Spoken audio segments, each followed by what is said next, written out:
Assalamualaikum warahmatullahi wabarakatuh.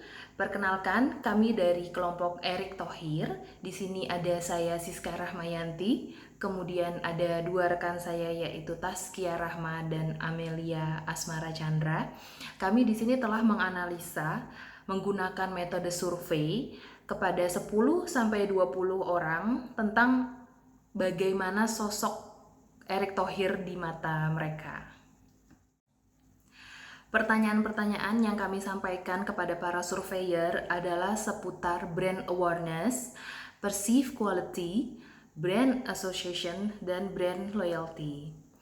Di mana para surveyor kami tanyakan mengenal atau tidak sosok Erick Thohir, kemudian jika mengenal dari mana, kemudian apakah mereka mengenal Erick Thohir sebagai sosok yang seperti apa, yang terakhir akankah mereka memilih sosok Erick Thohir sebagai pimpinan mereka kelak, entah itu di Indonesia atau di daerah mereka. Di sini saya akan bercerita sedikit tentang sosok Erick Thohir, di mana Erick Thohir merupakan anak ketiga dari pasangan Teddy Thohir dengan Etna Thohir yang lahir pada tanggal 30 Mei 1970. Erick Thohir menyelesaikan pendidikan sarjananya di Glendale University di Amerika Serikat. Selanjutnya dia melanjutkan program masternya di Universitas Nasional California dan berhasil lulus pada tahun 1993. Adapun jurusan yang diambil adalah Business Administration. Pada tahun 2015, Presiden Joko Widodo menunjuk Erick Thohir untuk menjadi Ketua Panitia Asian Games 2018 di Indonesia. Acara ini sukses menyedot perhatian masyarakat Asia bahkan dunia, terutama pada pesta pembukaan dan penutupannya. Bahkan, acara penutupan Asian Games 2018 dipenuhi bintang-bintang populer Indonesia dan juga internasional. Tidak hanya puas menjadi seorang pengusaha, Erick Thohir juga menginjakan kakinya di dunia politik di Indonesia. Langkah awal seorang Erick Thohir menginjakan kakinya di dunia politik di Indonesia adalah sebagai ketua tim kampanye Jokowi Ma'ruf Amin. Kemudian kami juga bertanya kepada para surveyor, isu-isu apa, berita-berita apa yang pernah mereka dengar tentang Erick Thohir. Ada beberapa dari mereka yang mengenal Erick Thohir semenjak beliau menjabat sebagai CEO di salah satu klub terbesar di Italia yaitu Inter Milan. Ada juga yang mengenal beliau terkait kebijakan beliau setelah menjabat sebagai Menteri BUMN. Salah satunya adalah kebijakan beliau untuk memecat Dirut Garuda setelah ketahuan membawa Brompton ilegal di maskapai tersebut. Kemudian juga kebijakan beliau setelah mengangkat sosok kontroversial Ahok, yaitu Bapak Basuki Cahayapurnama sebagai komisaris di Pertamina sampai dengan saat ini. Demikian pemaparan selanjutnya akan disampaikan oleh teman-teman saya yaitu Taskia dan Amelia. Terima kasih. Lalu ada perceived quality. Perceived quality adalah tentang bagaimana persepsi konsumen terhadap keseluruhan kualitas dan keunggulan dari brand Anda. Dari Erick Thohir sendiri, dapat diartikan Erick Thohir sangat aktif dalam menggunakan media sosial. Beberapa orang juga mengenal beliau melalui televisi dikarenakan banyak isu yang muncul di televisi.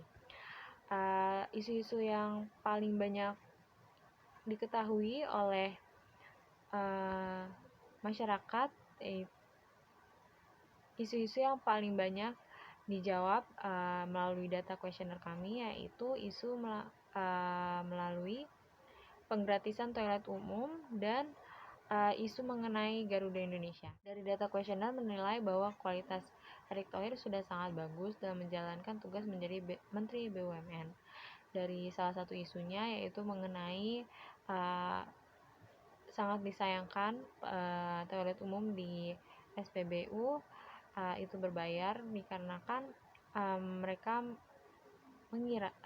mereka berpendapat bahwa SPBU adalah milik BUMN dan tidak sebaiknya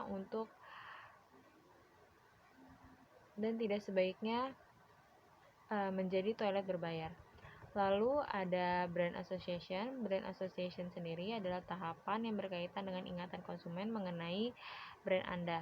Dari Erick Thohir sendiri banyak banget nih yang kenal mengenai Erick Thohir. Dari Erick Thohir sendiri banyak banget yang kenal Erick Thohir adalah seorang menteri BUMN. Selain itu, Erick Thohir juga banyak banget dikenal sebagai pengusaha. Erick Thohir sendiri banyak dikenal dengan memiliki sikap yang bijaksana, sopan, dan ada beberapa yang kurang mengenal sikap Erick Thohir. Brand loyalty.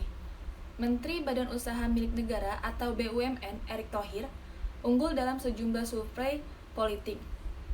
Secara politik, Erick mempunyai banyak modal, meski fakta bahwa dirinya tak punya partai politik, jadi satu kendala signifikan. Tapi secara personal branding, hitung-hitungannya beda lagi. Kita kaji bagaimana perkembangan sosok Erick sebagai sebuah brand. Karir Erick sebagai Menteri BUMN membantunya membangun perceived quality. Jadi kesimpulannya adalah Erick Thohir mantan pengusaha yang sukses di usia muda dan juga sukses dalam bisnis olahraga internasional maupun nasional. Berhasil masuk ke dalam dunia perpolitikan usai menjadi bagian penting dalam perhelatan pemilihan presiden dan wakil presiden pada tahun 2019. Beliau dipercaya dan diangkat sebagai Menteri BUMN oleh Presiden Joko Widodo dalam Kabinet Indonesia Maju 2019 sampai 2024. Dalam menjabat sebagai Ketua Menteri BUMN, beliau mengeluarkan kebijakan-kebijakan dengan sangat berani untuk menuju BUMN yang lebih baik.